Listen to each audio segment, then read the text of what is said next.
Ladies and gentlemen, I am Steve Jones, the chair of the Calvert County Planning Commission. I would like to welcome you to the Prince Frederick Town Center Master Plan Update Public Workshop. Today's date is March 31st, 2021 at 7 p.m. Also want to introduce Maria Bueller, the Vice Chair of the Calvert County Planning Commission. Maria has been a fantastic Vice Chair, and thanks for being here with us tonight, Maria. Next, Mary Beth Cook, Director of Calvert County Planning and Zoning. Mary Beth. Thank you, Chairman Jones. Good evening, everyone, and thank you for taking time out of your busy schedule to join us tonight for this public meeting. I'm Mary Beth Cook, Director of Planning and Zoning. If you're joining us for the first time, welcome. If you've been following along with our series of public meetings, welcome back.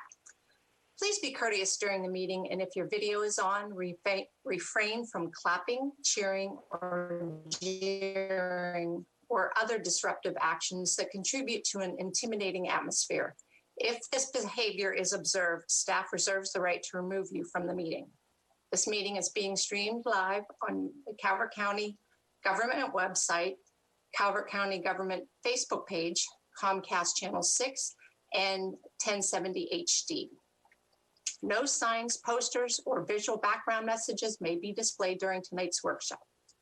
Participating county staff are subject matter experts charged with carrying out the operations of county government on behalf of the Board of County Commissioners. Staff do not set policy. We ask that attendees be mindful that staff and consultants are here to provide insight into the master plan update and will not engage in political dialogue. Calvert County government staff appreciate your attendance and welcome your questions specific to the Prince Frederick Town Center master plan this evening. Jenny will be providing instructions for how to enter your questions. And so now I'll turn it over to Jenny Plummer-Welker. Jenny? Thank you, Mary Beth. Good evening. I'm Jenny Plummer-Welker, long-range planner with the Calvert County Department of Planning and Zoning. I've worked with the department for over 2 decades, and I've worked on the Town Center Master Plan updates for St. Leonard and Solomons, along with several of the Calvert County Comprehensive Plan updates, including the most recent one adopted in 2019. Also attending tonight's meeting are Planning and Zoning Department Deputy Directors Carol Sunderland and Judy Makel, other members of the long-range planning staff, which include Tamara Blake Wallace, Principal Planner, Ruth Davis Rogers, Planner 2, and Jessica Gattano, Planner 1. Other members of the department include Christine Finnemore, Rachel O'Shea, DeCarlo Brown, Jennifer Jackson, and Maureen Frederick. Joining us this evening from our consultant team are Jamie Kendrick, Project Manager for Transportation with Sabra and Associates, a Mead Hunt company. Mr. Kendrick is a certified planner with over 20 years of experience in transportation planning, policy, and project management. Mr. Kendrick has special expertise in multimodal planning, long-range planning, traffic impact analysis, and corridor plans. He has been the project manager on several county and transportation plans, including our own Calvert County Transportation Plan, which was adopted last year, the Town of La Plata's Comprehensive Plan Update, the Howard County General Plan Transportation Element, and the Anne Arundel County Transportation Plan. He is joined this evening by Albert Engel, Planner 3 for Transportation with Sabra and Associates. I am pleased to announce that several other department staff have joined us.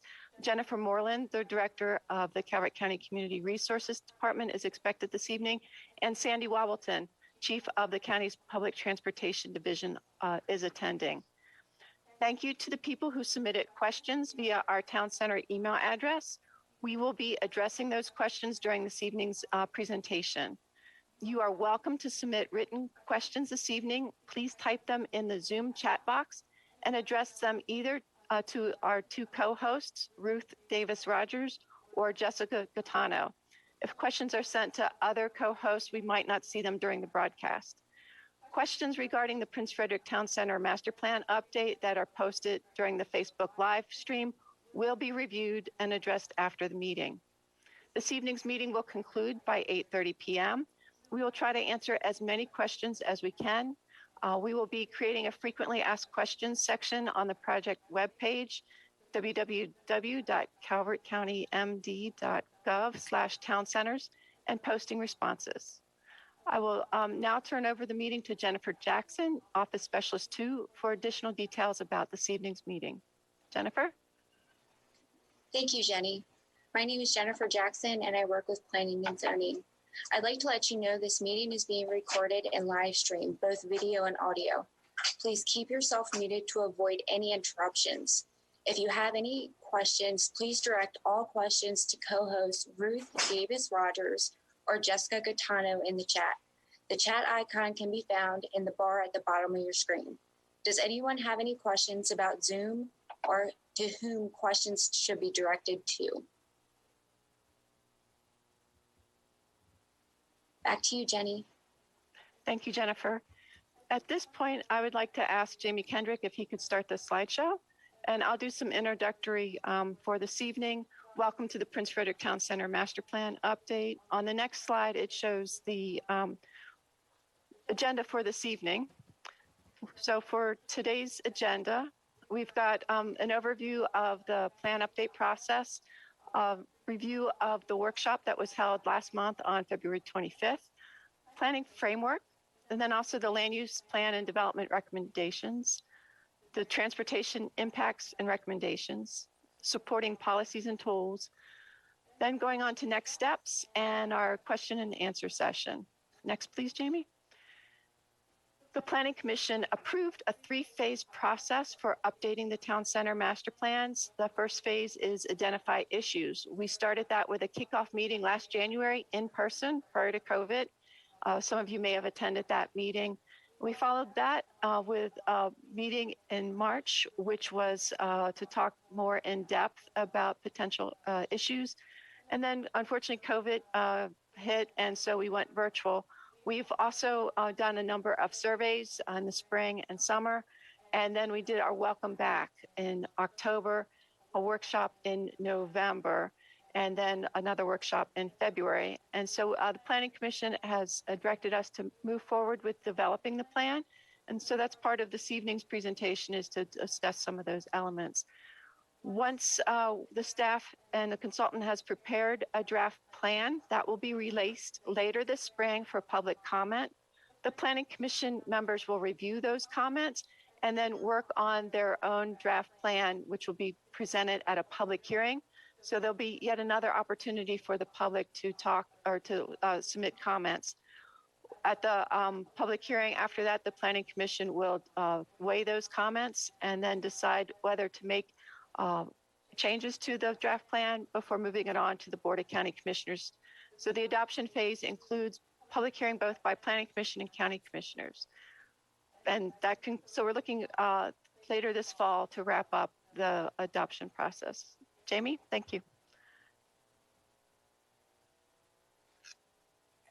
Turning it back to you, Jamie. All right, thank you so much. Sorry about the screen share slides moving there. I've got a new system that we're trying to work through. So we do want to start by talking about the February 26th workshop. And I really appreciate all the folks who were with us. I see many of the same people and more on this call. So I wanted to just kind of start by telling you what we heard. And then I hope that you'll see how that got mixed into the master plan as we developed it, especially around land use and transportation. So in the first session, in the last session, I know there was at times kind of confusion about what the purpose of the exercise was. And, am I working in the Northwest quadrant or the Southeast quadrant? Is it 4 units? Is it 16 units?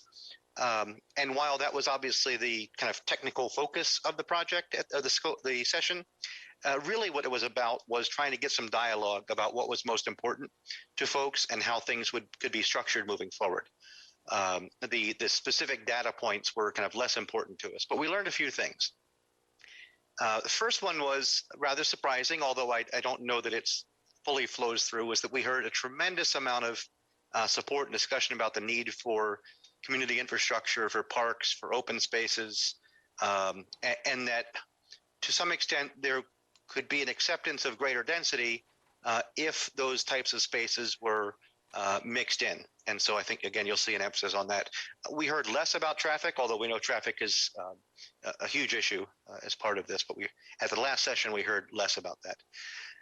We heard a lot of interest in preserving the forested area along Parker's Creek in the southwest quadrant of the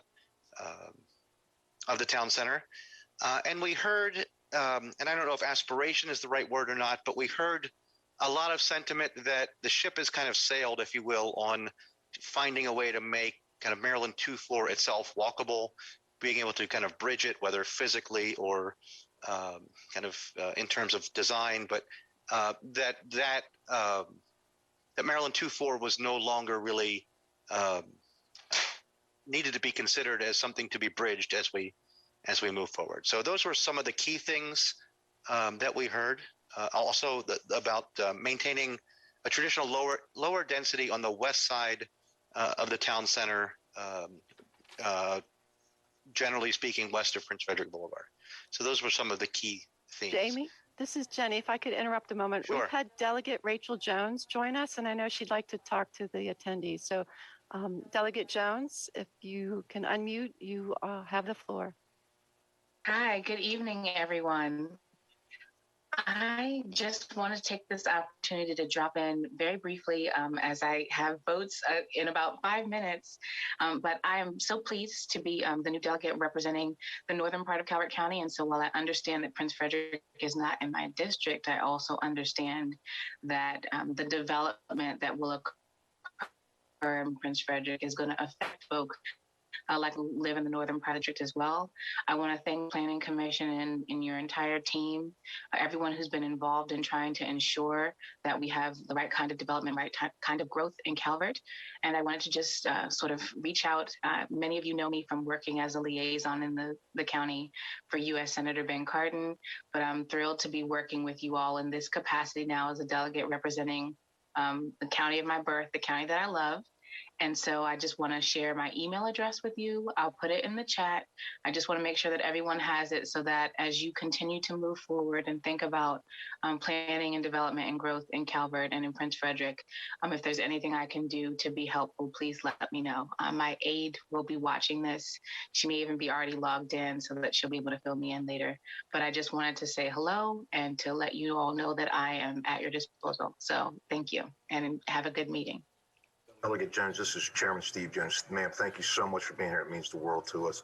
And I'll be reaching out to you to maybe have a side conversation. But ma'am, thank you so much. Okay. You're welcome. Take care. Thank you. All right. Jamie? Thank you, Delegate. Our new delegate from Calvert County. So glad to have you. And I'm sure you've got a lot, you know a lot, but a lot to get up to speed on in Annapolis. So as we move ahead here in the Prince Frederick Town Center Master Plan, I'm not going to spend much time on this. We've talked about this the last 2 or 3 sessions. Oh. But Yeah, look, you know, the big picture in all of this is that when the county comprehensive plan was adopted, there was an emphasis on the notion that the ag preservation, the rural strategy for the county had really done quite well. As a matter of fact, some might argue it was a victim of its own success in many ways. Couldn't keep up with the demand.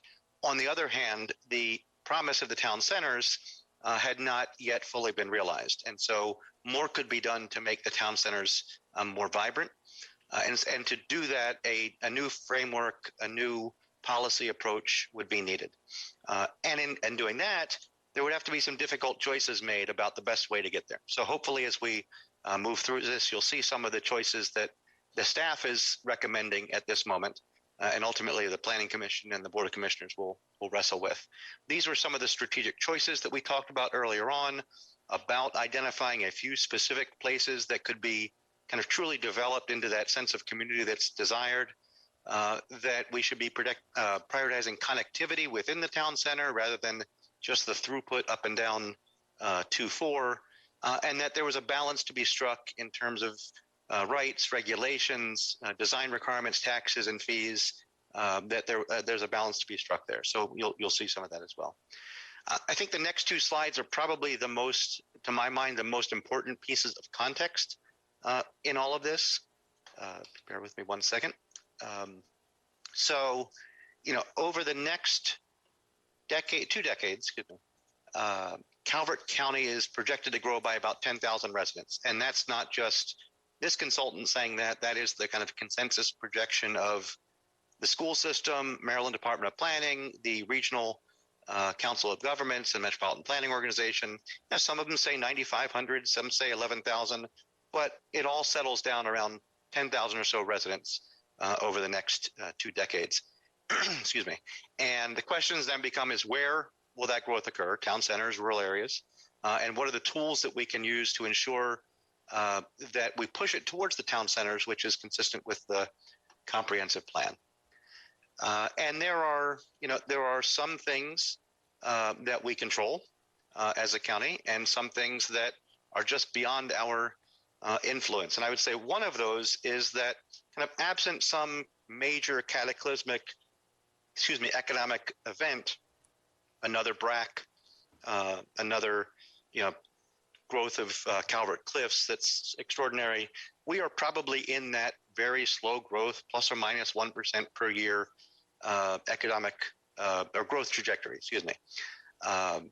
so there's only so much kind of at the regional level and the at the national level. There's a lot at the regional and national level that affect how it is that Calvert County will grow. And then there's tools that we can use in the county to shape that even further. At the same time, we also can't say no to development. If a farmer, for example, wants to sell his or her property for a higher and better use, that is perfectly within their rights. And I don't think we want to trample on those property rights. There are ways, again, that we can shape how that growth occurs. And I'll just use kind of school capacity as an example of that. So a piece of land is zoned for 10 houses, 20 houses, 80 houses, whatever it may be. Developer comes in, gives a site plan, wants to move forward, but the school is over capacity. Well, we can't say, no, you can't build there at all, right? But we can say that, we have to undergo a certain number of years of trying to build school capacity, maybe redistricting, maybe portable classrooms, but we can't say no altogether. And at a certain point, you have to let that property be developed under the law. Same thing goes in transportation and a number of other ranges. There's forces we control, forces we don't control, and some in the middle, maybe a lot in the middle. Excuse me. So last time, again, last time we went through the 3 land use scenarios. By the way, Chairman Jones often says that I know how to talk. So if you would just kind of wave at me when you think I'm going too far, I won't be offended. Let's see. So the 3 land use concepts we shared last time from the left, concept A is to kind of stay the course, no mixing of uses, probably ratchets back growth a little bit overall, below that 1% most likely. Concept B looks a little more like the outcome of the charrette from 2013, some mixing of land uses, especially along 2-4. And then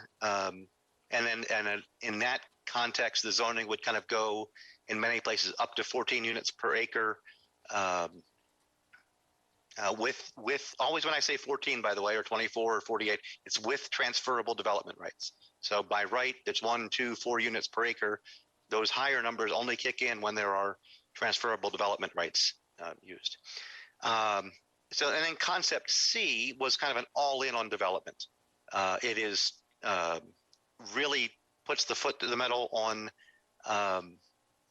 development in the Maryland 2-4 corridor, lets it be kind of 24 units per acre. As actually, that is what the charrette recommended, was a much higher density in the Maryland 2-4 corridor, and then flexibility all around. Some folks have asked questions about the maximum yield listed at the bottom. We got a lot of questions in before the session. Thank you all very much. I wouldn't focus on those as specific numbers, as I would kind of understanding the scale of development that could occur over the course of time.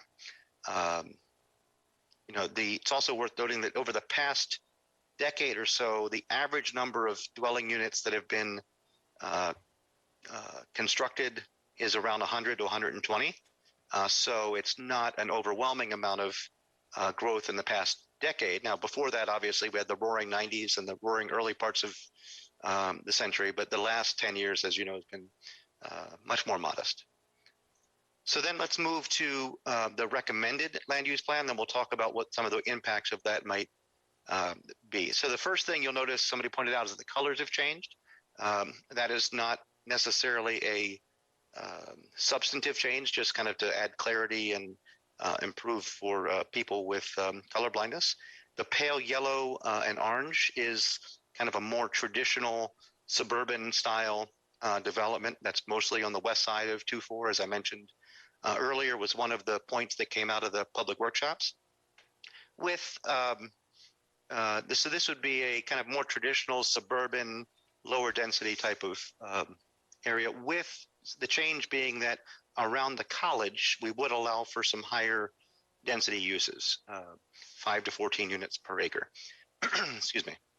And that extends in the Prince Frederick Boulevard corridor as well as on the east side, where we would also foresee at least like the flexibility to have mixed use development in and along Maryland 2-4, kind of in the hospital area, in the Fox Run area, Armory Square area, that at least have the opportunity, the flexibility to pursue some mix of uses there. The darker hatching over here is the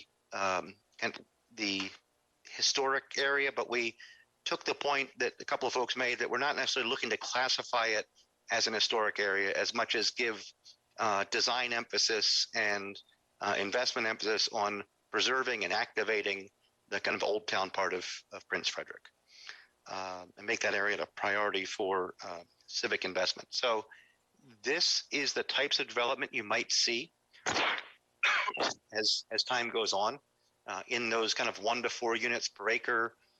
Could be single family, maybe smaller units, maybe bigger units, perhaps more tightly clustered with some green spaces with them.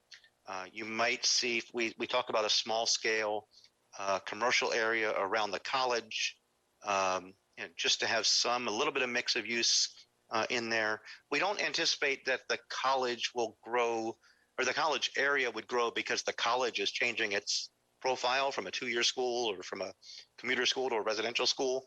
But there's a lot of amenities that come along with a college, community facilities, park, walking areas, et cetera. And we thought it made sense to take advantage of that activity around the college. In Old Town, some more pedestrian oriented main streets rather than just the parking lots that tend to front parts of Main Street today. So that's what we're kind of thinking. We are not, as I indicated before, recommending a very strong street frontage on Maryland 2. That ship kind of sailed, as I said before.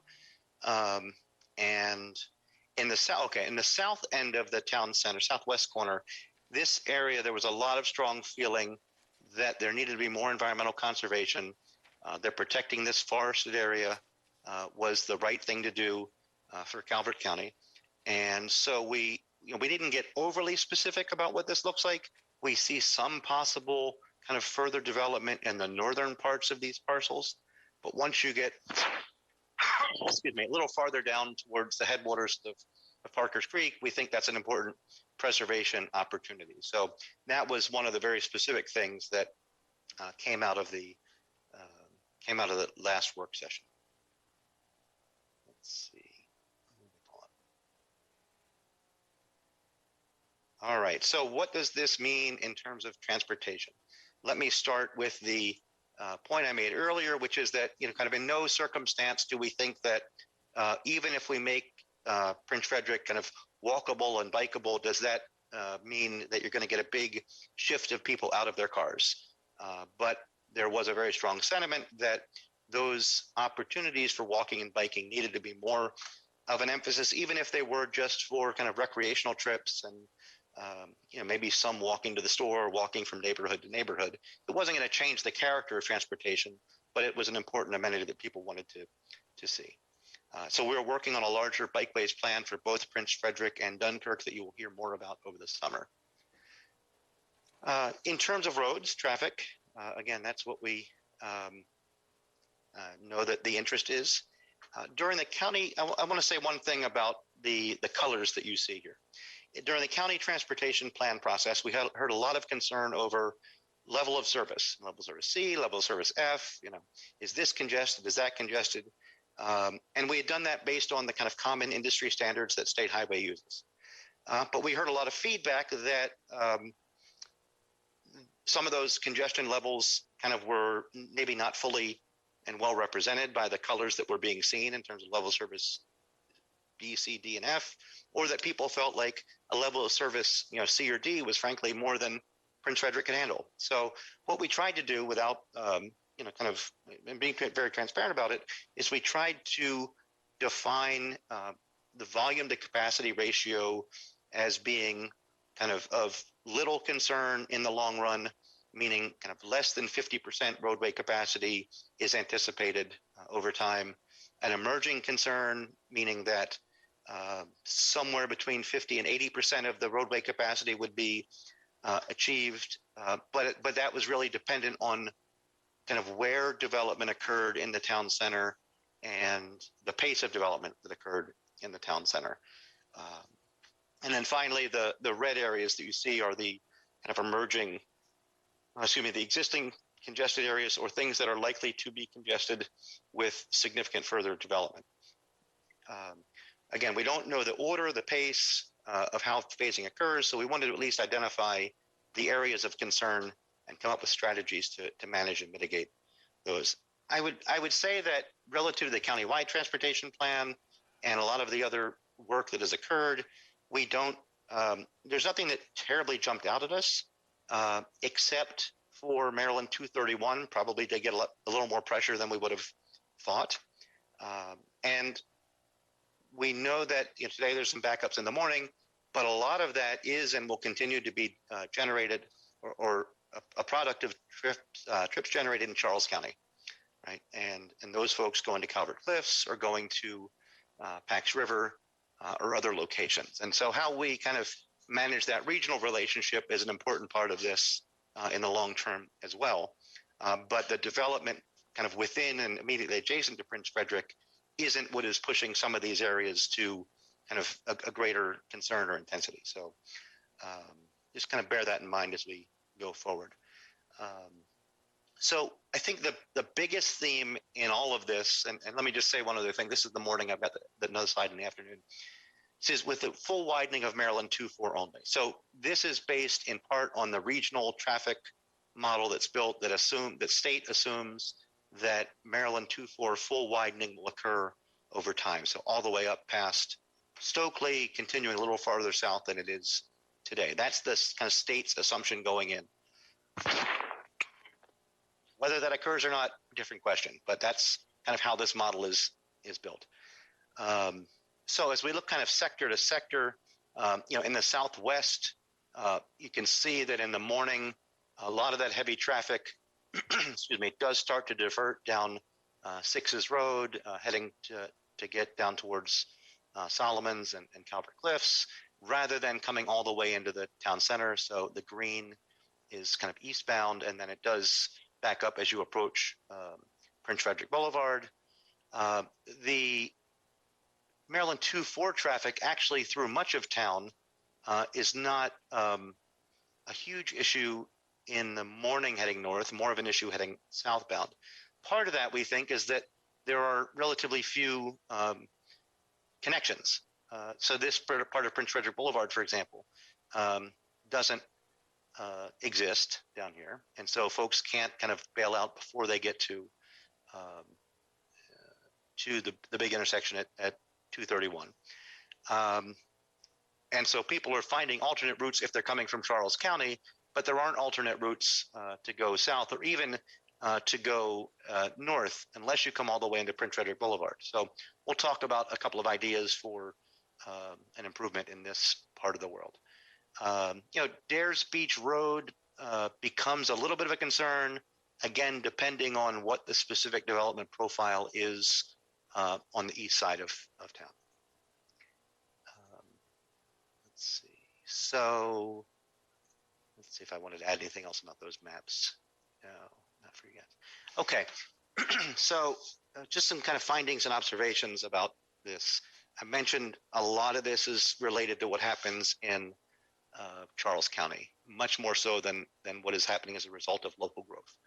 Second is that to the extent that we can improve conditions, traffic conditions for kind of residents and workers in the immediate area, the best way to do that is by improving some of the local road network. So completing Fox Run Boulevard, figuring out what the east side loop road ultimately ought to look like. Is a full loop road necessary or not?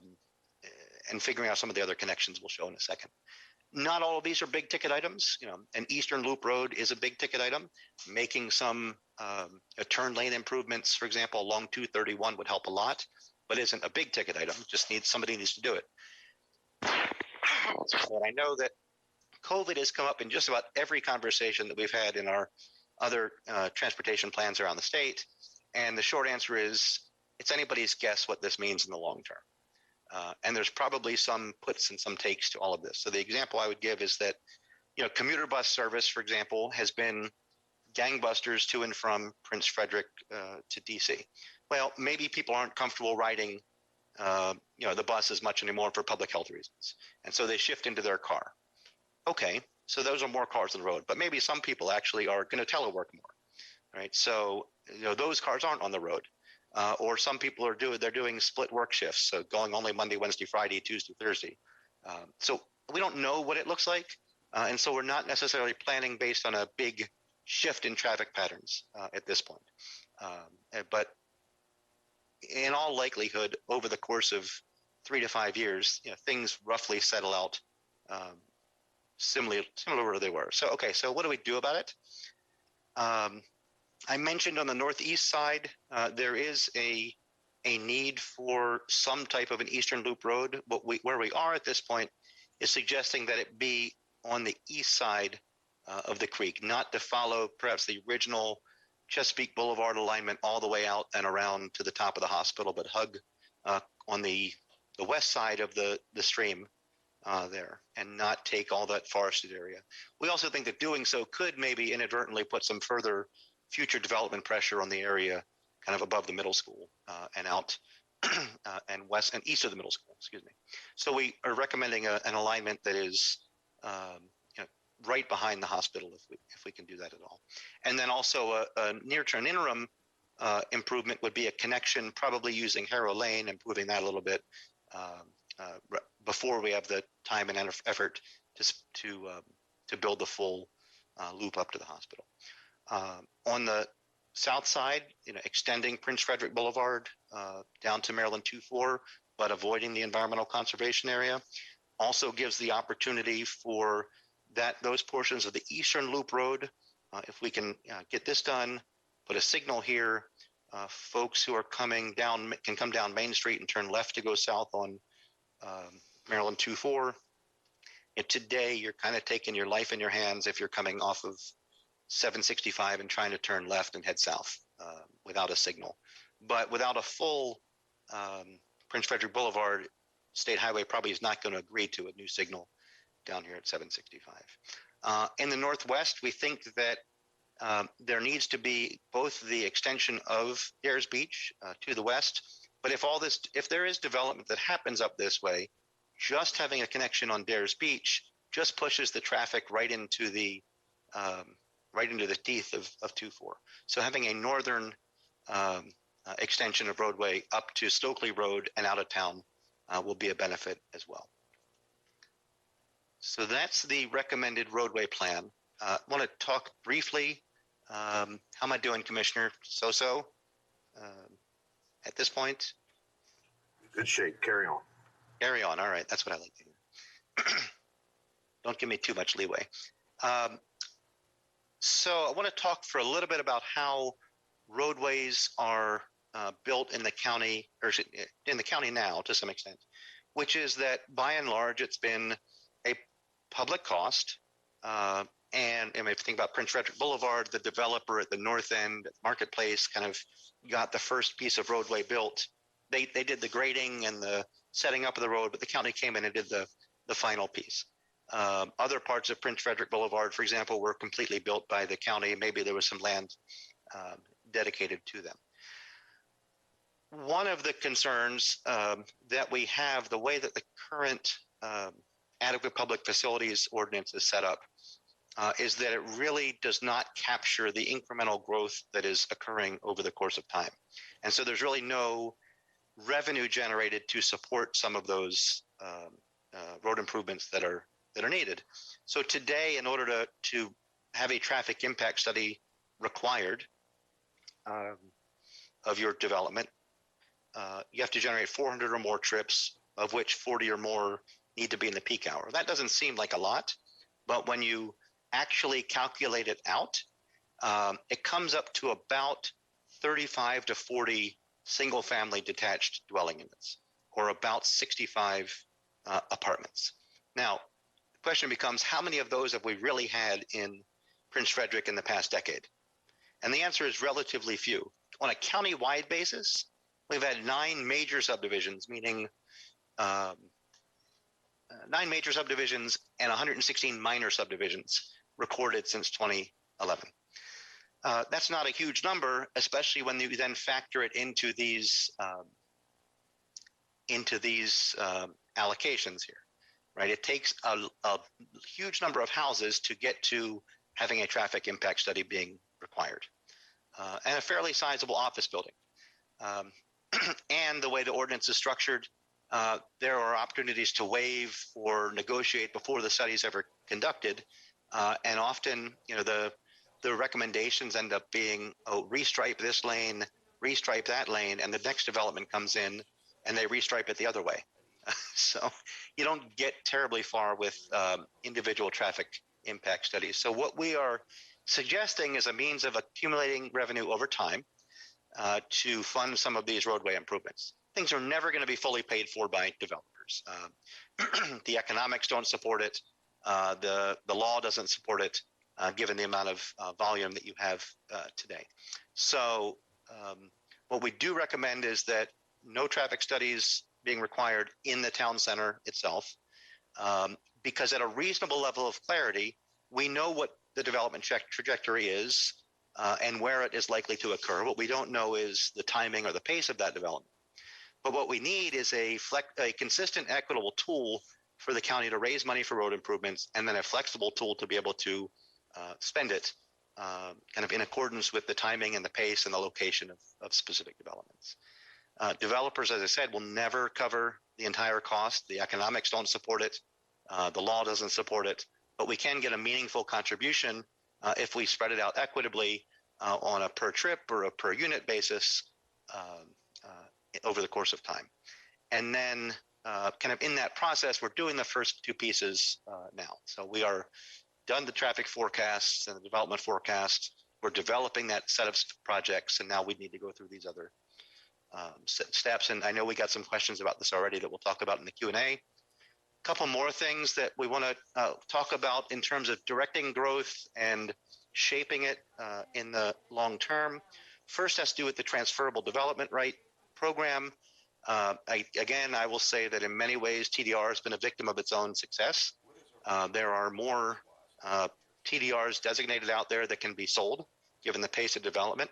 A few years ago, Board of Commissioners changed to be a sliding scale, a development which has helped to move some of the TDRs along, but we still haven't gotten where we need to be. So what we are suggesting is that there be a location efficiency factor into the TDRs so that we can kind of steer some of that growth more into the core of the town center and to some extent in the eastern side. So more TDRs being required away from the core, particularly on the west side of town.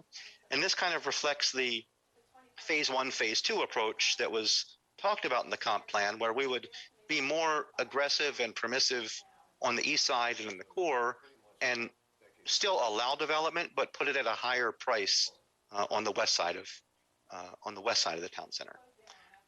And there's a lot of ways to play this out, but we think that will both support more TDRs being purchased as well as steering the growth appropriately. And this is generally consistent with what the TDR committee has been doing, and just is going to require some more thought as to the detail.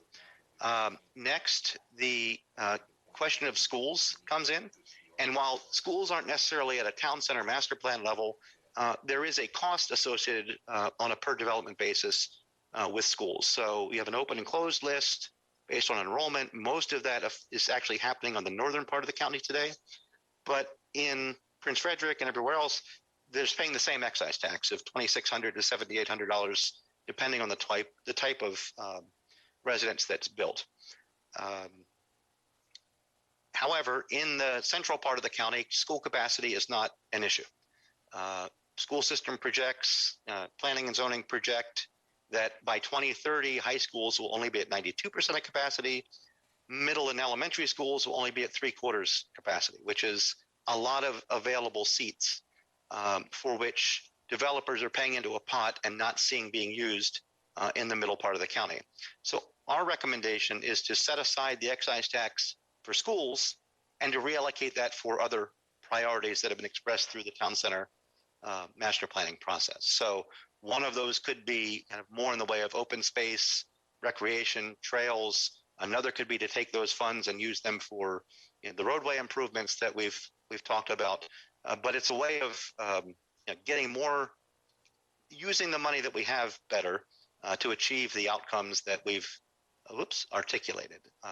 One other thing on kind of the open space requirements, that today the open space requirements for developments are very much focused on the amount of developments occurring rather than the need for recreation. So basically there's 4 types of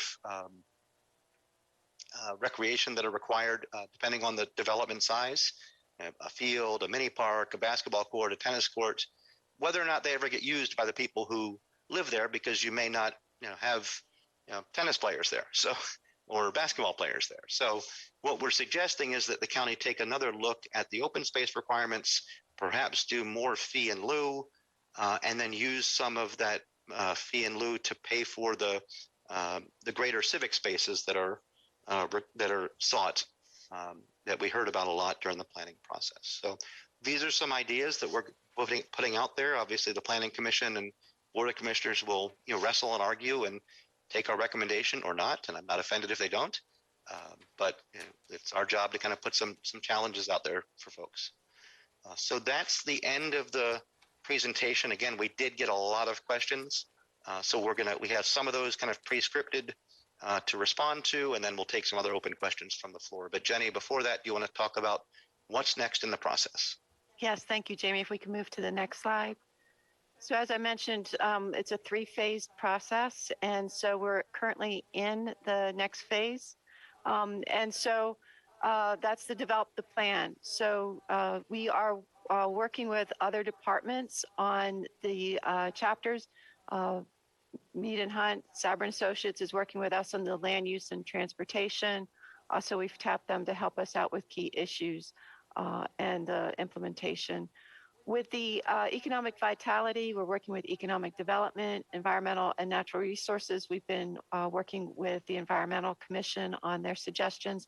Heritage Committee, I asked Kirsty Unila, who retired in October, if she could help us out. So she started that chapter.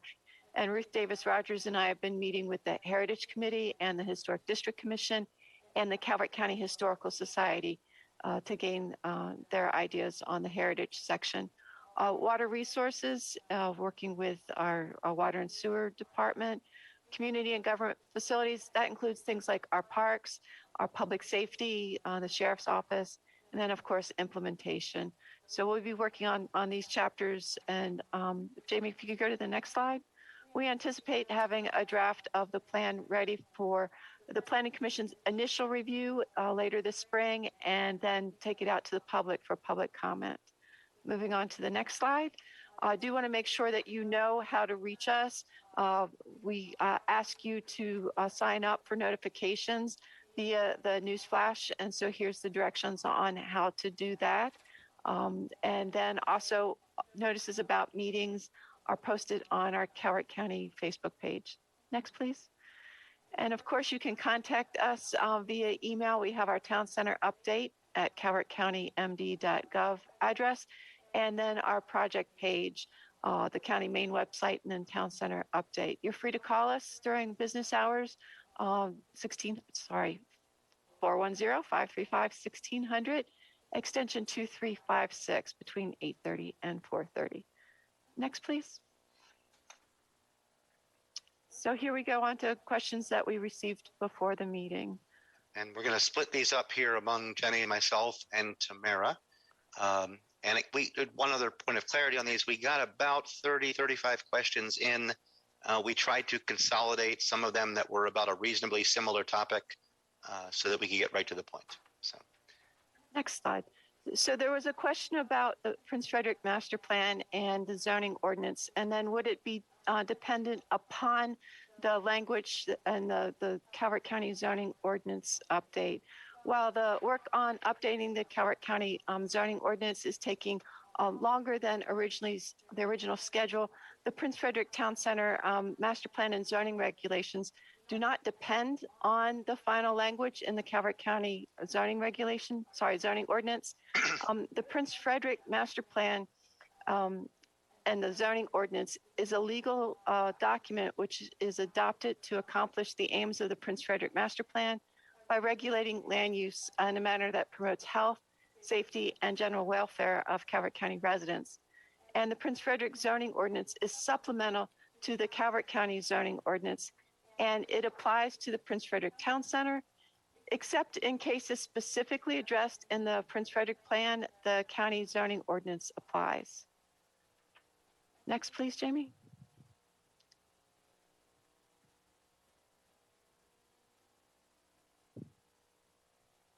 So I believe this one's Tamara's for stormwater. Yes. Good evening, everyone. How will this plan affect streams, creeks, and the bay in terms of stormwater erosion, etc.? At this time, we are focused on getting the transportation and the land use framework in place. The county has stormwater management requirements that would apply to any new development that would happen in the county. That would not change at this time. There are always opportunities to adjust the regulations specific to the land use type or in a certain geographic area. And the full town center master plan could address those issues. Jamie, next. What is the impact of the proposed plan on water and wastewater? This will be addressed further in the draft plan when it is released, but at a very high level. The county already has an additional facility being planned for construction. There is anticipated to be significant wastewater capacity available in that facility. Water supply probably requires a bit further analysis, but Department of Public Works did not have concern because in the aggregate, this land use plan is consistent with their calculations from the master plan.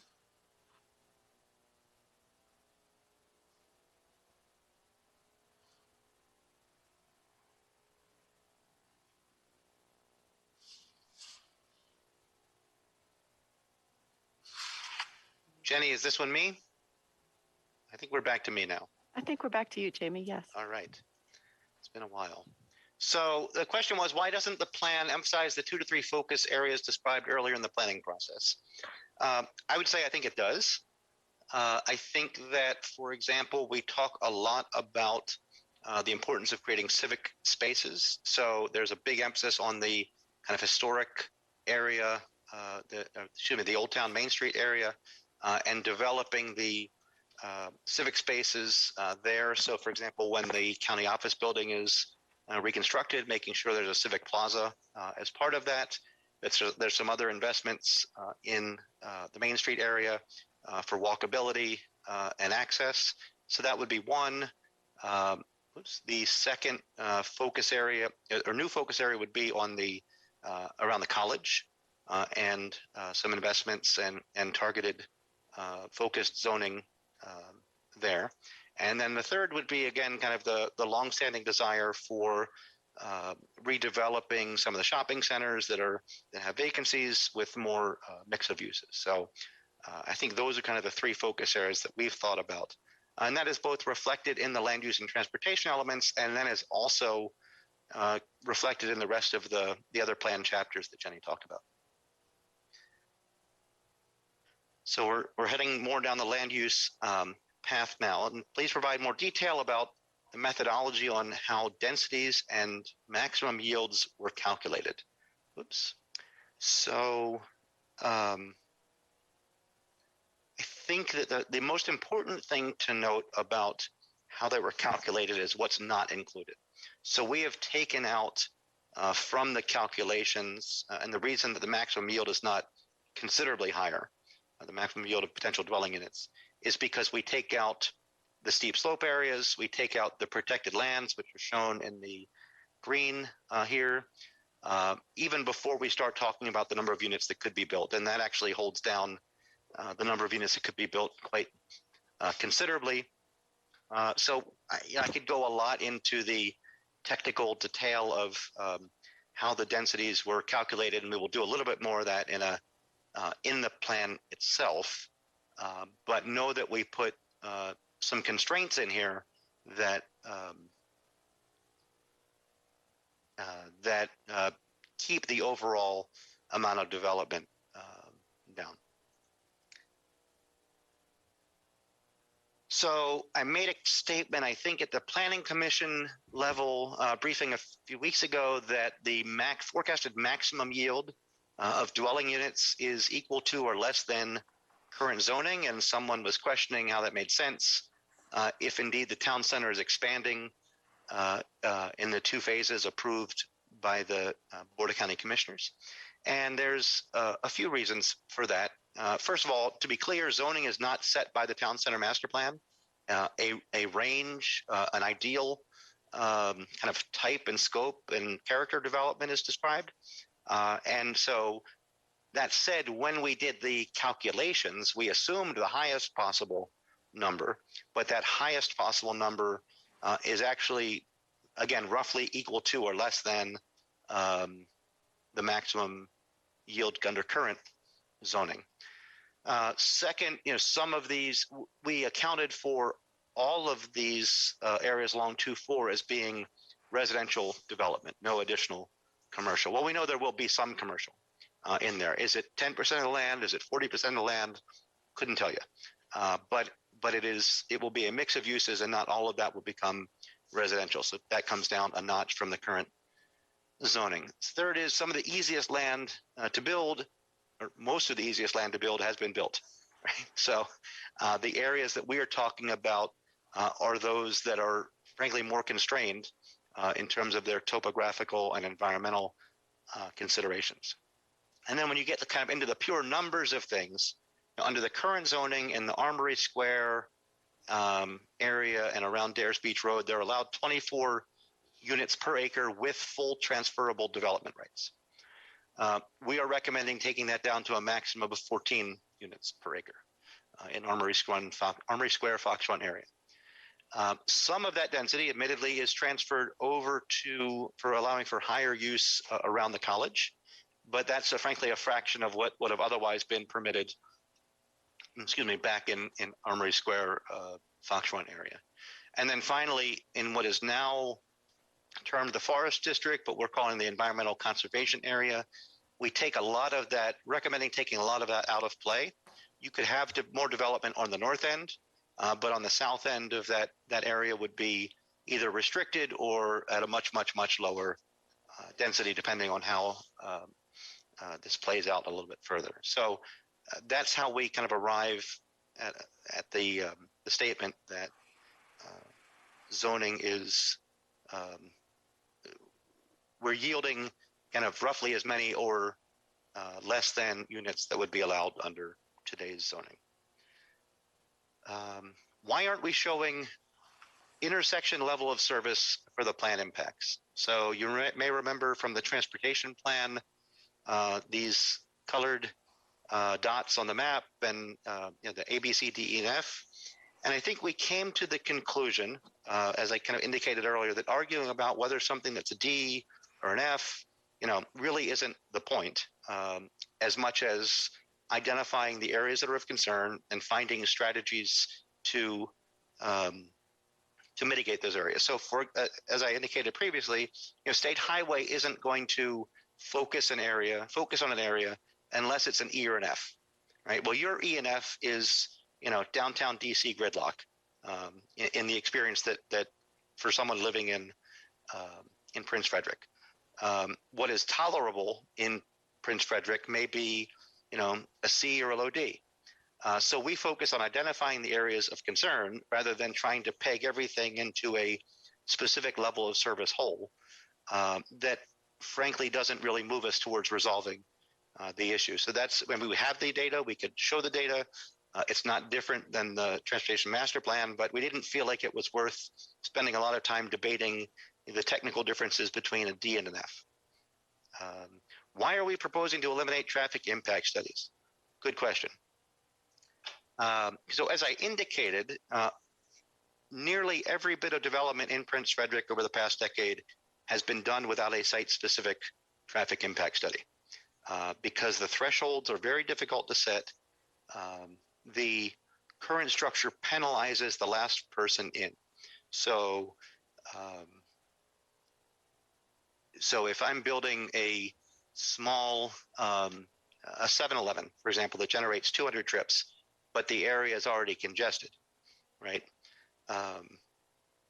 If you do a pure traffic impact study and try and assess all of the potential improvements for rebuilding an intersection on that one little 7-Eleven, that's disproportionate and would never meet any kind of legal challenge. And the economics just don't support placing that type of burden on a single property owner. So we don't want to penalize the kind of last person in. There have been a lot of development that has occurred over the course of time. So we are recommending this approach that has everybody pay their fair share as projects are built, and then the county figures out how to best spend that to fix the problems. And then I might also say, and my traffic engineering peers would skin me for saying this, but we can come up with assumptions to make anything look saleable, right? So there's 3 different traffic studies that have 4 different sets of assumptions and come to all the same conclusion that, as I like to say, all the women are beautiful, all the children are above average, and all the intersections are operating just perfectly. There are no problems. Let's just keep moving along and build the project. So these traffic studies, even if the county tightly controls how they're developed, don't really end up with much of an impact in the grand scheme of things. So we think there's a better approach to doing that. And I could talk more about that if we want to. Traffic on Maryland 231 is horrible. Won't this just make it worse? Maybe. But most of the traffic on Maryland 231, as I indicated, is coming from Charles County. That's where the big growth pressure is. Excuse me. A lot of it will likely divert south onto 6s and down towards Port Republic. Excuse me. But there are things that can be done on Maryland 231 to keep traffic moving. So the intersection, not really an intersection, the split at Adelina Road could use some cleaning up to make things flow better and improve the safety. I don't think, my guess is that you don't want all of Maryland 231 to look like this in that last 3/4 of a mile or so, approaching the big intersection at 24. But there's probably other places where there is some slight widening, some bypass lanes that would be appropriate. So this here, this area, you could add a second lane to allow for a safer bypass and a turn lane and keep traffic moving rather than getting backed up in that one area. So that, I believe, is the end of the questions that were submitted. So is it Jessica or who was keeping the... Jessica and Ruth. We've asked people to submit questions to Jessica and Ruth. So at this point, we'd like to ask both of them if they've received any questions. Yes, I have a question. Cassandra wrote, the proposal to use excise tax taken from CCPS based on low student enrollment. Would the pupil enrollment increase with the housing development units that are planned for the future? So the projections, and I'll see if I can scroll back to it. These are the projections that include the planned growth over the next 10 to 20 years in Prince Frederick and in the central part of the county. So even after that which is, those new students come from new housing developments or apartment communities or what have you. This is still where you end up. Some kids graduate out, some kids, move on to middle school, elementary school, then space frees up, and there's not a huge push of backfill that would exceed, that would bring them to exceed capacity. So the new housing, any new housing that's would be permitted is within the projections of both the school system as well as the planning and zoning department. And thank you, Jamie and Ruth. Other questions, either Ruth or Jessica? I have not received any. Mr. Kendrick, Chairman Jones, I just have a quick question for you. I just want to speak up a little bit, Mr. Chairman. Can you hear me now? Yes, sir. Okay. Just a quick question to clarify a few things. So you stated earlier that over the next 2 decades, we'd have an anticipated increase of 10,000 people. Is that correct? Countywide. Okay. And using simple math, over 20 years, we're talking about 4,000 houses over the course of 20 years. Is that? Plus or minus, yep. Okay. So that equates to 200 a year, correct? Is that what we're thinking? Let's, now you're tripping me up with the math here. I'm sorry. And I know I'm catching you off guard, but I think it's actually 100, adds somewhere in the 100 per year. That makes more sense. Times 20 years, yes. It depends on what we're saying, how many persons per household, I believe. Correct. So I come up with, if I'm in the ballpark, about 160 homes per year. Correct? That's probably right. Sound about close, yeah. Countywide.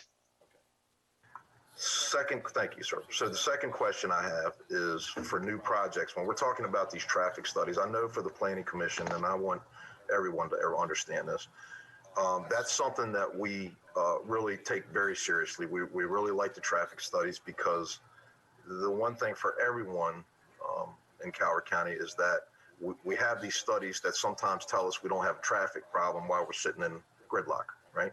So my question to you is, when you state there's new projects, I guess, do we have, and when we're talking about new projects paying their fair share, I guess, do we have, to your knowledge, something in place that at different junctions, at different points down the road, that there will be continuing traffic studies? Sure. So the way that some other jurisdictions have set it up is that every 3 or 5 years, there's a new kind of check-in for that growth forecast, and they can adjust, the fees or adjust the projects at those times, every 3 to 5 years. It's not set at once for 20 years and wait till we do the next master plan. Thank you. You answered my question, Mr. Kendrick. Thank you.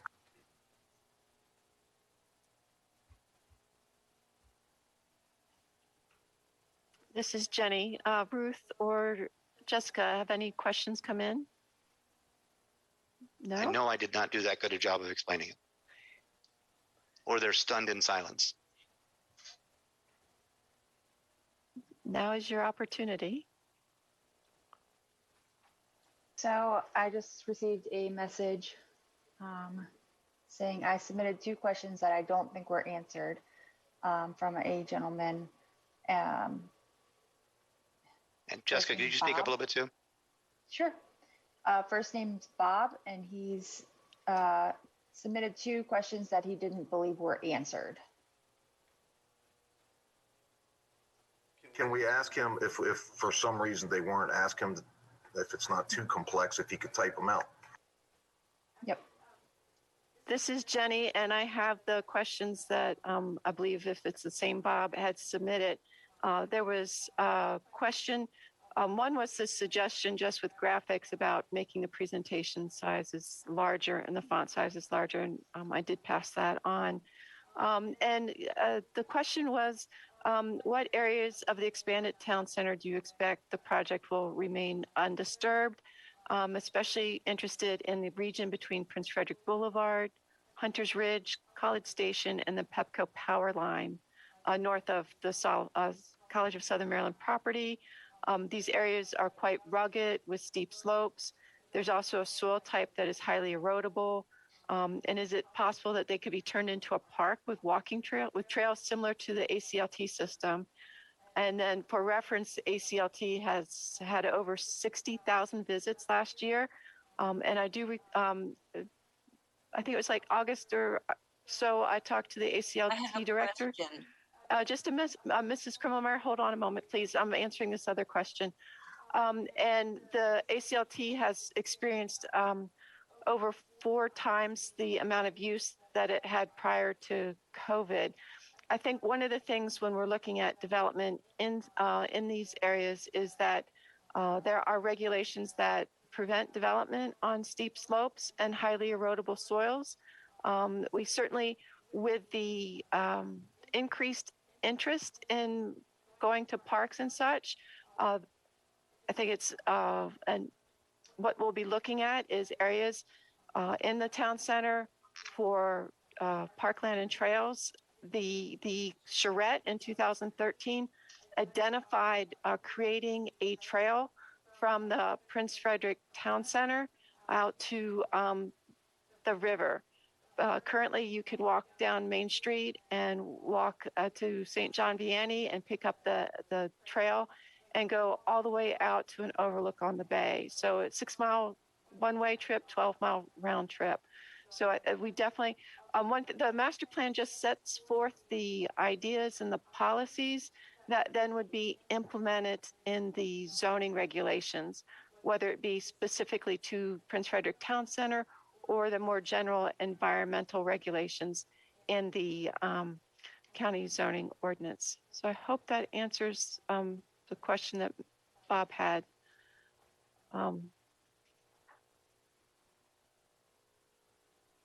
I have another question. This is from, oh wait, I might have 2. Hold on. This one is from Margaret, and she asks, what are the planning requirements for new developments in terms of trees, shrubs, and plants? Is there an emphasis on native plants? This is Jenny. I believe we have Christine Finnemore with us this evening. She's one of the development review planners. Christine, if you're available, could you take that question? We'll handle, yeah, thank you, Christine. Good evening. Thanks, Jenny.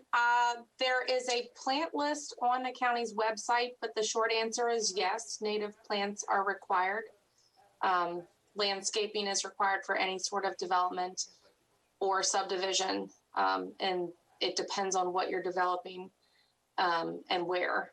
But the short answer is yes, native plants are required, and there's a list. And it's a very short list that we have, and there's options depending on the time of year or what's available at nurseries. There is a larger, and it's an interactive website that we sometimes go to and can allow for folks to use, but at the end of the day, it is native to the area. Hopefully that answers the question. And I have another one here from Marissa, and she asks, will the 3 sites be developed simultaneously, or will planning and zoning be able to encourage full development of one site first? I am concerned that we will have bits of development in all 3 sites and not accomplish a sense of place. So this is Jenny. Marissa, thank you for joining us this evening. So the county sets the table for development through the regulations and the land uses that can happen there. And then the county also can encourage development by building facilities, such as, say, the new county office building that will be locating in Old Town Prince Frederick. But it is, we can't do everything on our own. So it's up to private developers who would be interested in creating either the commercial or the residential in those focus areas. But rather than scattering development throughout the town center, we'd be looking at focusing in on a few areas. One of the things that Mr. Kendrick did not go into detail this evening, but has mentioned, I believe, at the February 25th meeting, and to the Planning Commission is looking at how TDRs are used within the town center, and perhaps being a little more focused on encouraging development in those focus areas. Jamie, is there anything you'd like to add to that? I was just going to bring that slide up again. So, yeah, I think this goes at the question of timing and how you kind of encourage things to occur first, second, third. And by setting the TDRs at a different scale, still a scale, but a different scale, one that kind of considers location efficiency, you could set the TDRs very low in the center of town, which would make it more economically attractive to develop these parcels earlier and make it more expensive to develop, out here, or any order that you choose. So yes, there are tools that one can use, but as Jenny indicated, that at the end of the day, the county sets the table in terms of what is permitted and can make some other incentives. But as a general matter, it's going to be the private property owner and developer who makes the choice about when to develop. Thank you, Jamie.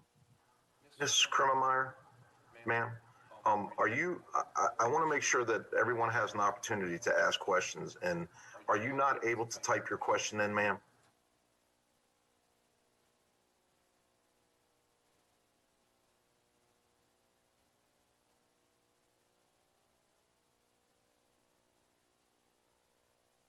Folks, if you could just indulge me for a minute, let's give. Hold on. Can you hear me now? Yeah, yes, ma'am. Okay. I'm on a Mac, and it's not showing me a place where I can type anything in. Ma'am, I'm gonna give you the opportunity to ask your question, please. My husband's watching on TV, and he was very concerned about. Are there any provisions being made to be sure that with all this building, and are there ways to protect? To make sure that the aquifers are not going to be further depleted. And that was my question. Thank you, Mrs. Krummeyer and Mr. Krummeyer, for that question. At this point, I'd like to turn it over to Tamara. She's our liaison with the Department of Public Works. Tamara, could you address aquifers? Good evening. As we go along with the plan, and we will be working hand in hand with the Department of Public Works and the Environmental Health Department to look at these areas and take a look at our water systems as we go along. So this will be addressed in the plan and also as we go along with the water and sewer plan. Thank you, Tamara. I believe the Department of Public Works is planning for another water tower. And the thing to know about for development on with the county water system, they're able to drill down deeper into deeper aquifers. And also that means that there are fewer individual wells that are being drilled into the shallower aquifers. So it's better if we can use a deeper aquifer and just, I will say, tap in one straw rather than tapping in hundreds of straws in shallower aquifers. Thank you, Jenny. Ruth or Jessica, any more questions have come in? I had another question, and I was just kind of worried about this. I had heard that there was a study that our county works as a giant filter for the bay. And so you probably already answered this. So I'm just like really, really worried about if we build too much, is that going, and the health of Calvert County really determines a lot about the health of the bay. And so I'm just really worried about if we overbuild, if we're going to really affect the health of the bay. Well, thank you, Mrs. Krummeyer. I think we're all concerned about the health of the bay. We have Bernie Fowler to thank for his raising the level of awareness about the impact to our beloved Patuxent River and what was happening to it decades ago.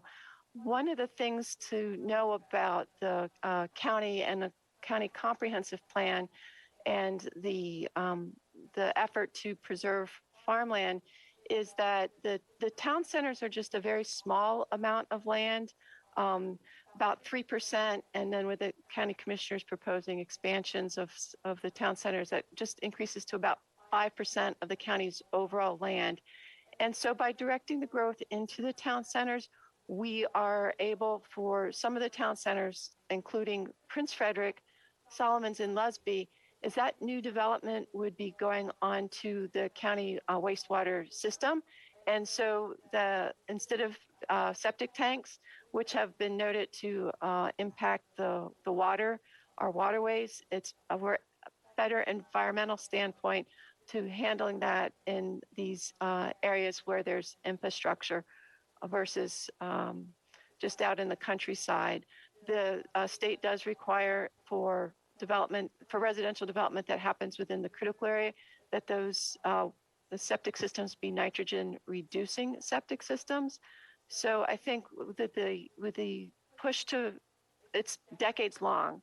It goes back to the 1967 comprehensive plan about trying to preserve the rural areas, and the 1983 plan about directing growth to town centers. By doing so, we're able to help reduce the impact rather than just having development happen throughout the county. Ruth and Jessica, any questions? I'm seeing shaking heads. No. I've not received anything. Okay. No, I don't have anything either. Thank you. I do want to note that Chris Finnemore has posted in the chat box the link to the Calvert County native plant list. So if you're interested in that, do take a look.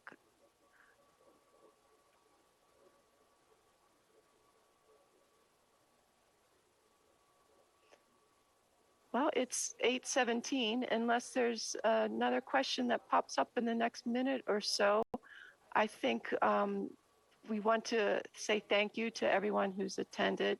But stay tuned because the next steps are for staff and the consultants to prepare a draft of the Prince Frederick Town Center plan. And then we'll give the initial, I'm looking over to Chairman Jones. We will give Chairman Jones and the rest of the planning commissioners the draft, not for their approval, but just to give them an idea of what we're going to be presenting to the public. We'll be going out to the public later this spring with that draft. You will have an opportunity to review and provide written comments.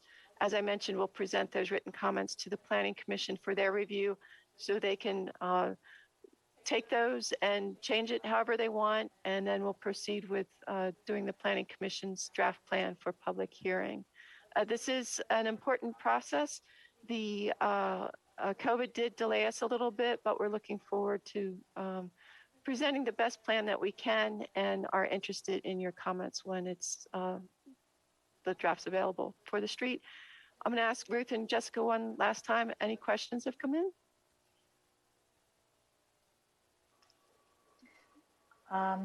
No questions to me specifically. It looks like in the chat, a couple oh, yes, have asked about this session being yes, recording.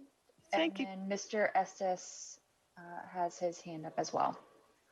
Well, this is being recorded, so the recording will be available on the county's website under meetings on demand, and so we will. It usually takes a day or so for it to be processed. We are using closed caption this evening, so that's a new asset for us.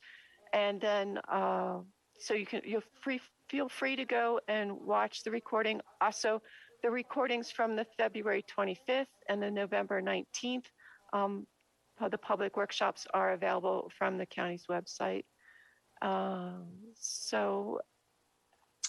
We have another question. Marissa wants to know where the Notify Me button is located. Oh, great question. Just a moment, and let me go to the county website itself.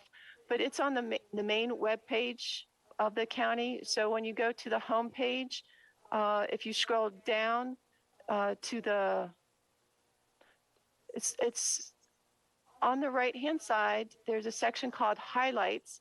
And actually all three highlights are highlights for Calvert County Planning and Zoning projects, the zoning ordinance update, the town center plan update, and the transportation plan. Just above that bar, there is a notify me button. It shows an envelope, and if you click on that, you can then, it'll take you to the subscription page. So on the main page is where you find that. Thanks for asking that question. I think we have one person with their hand up. Mr. Estes, do you have a question, sir? We see a hand up there.